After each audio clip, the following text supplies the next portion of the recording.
آئی جی کلیم امام صاحب آئے تھے.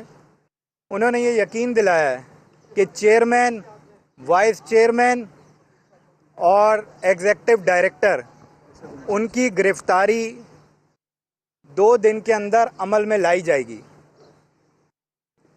اور ہم امید کرتے ہیں کہ آئی جی صاحب نے جو کمٹمنٹ دی ہے، جو سی ایم صاحب نے دی ہے، اور جو ہیلتھ منسٹر عذرا پیجو صاحبہ نے جو کمٹمنٹ دی ہے اس پر عمل ہوگا. لیکن ہم یہاں ایک بات پھر بھی کیٹیگوریکلی بتاتے چلیں، ہم ان کی کمٹمنٹ کی رسپیکٹ کرتے ہیں، لیکن اگر جمعے کی نماز تک اس پر عملی قدم نہیں اٹھایا جاتا، یعنی کہ یہ تینوں لوگ گرفتار نہیں ہوتے، اٹھائے نہیں جاتے اور ہاسپٹل سیل نہیں ہوتا ایز پر دیئر کمٹمنٹ، تو ہم بھرپور احتجاج کا حق رکھتے ہیں. اور اس وقت جتنی کال اور جتنی آواز ہے، ہم ان ساری آواز کو لے کے روڈ پر بیٹھ جائیں گے، اور جب تک یہ مسائل حل نہیں ہوں گے ہم اس پر چپ نہیں بیٹھیں گے. Thank you so much.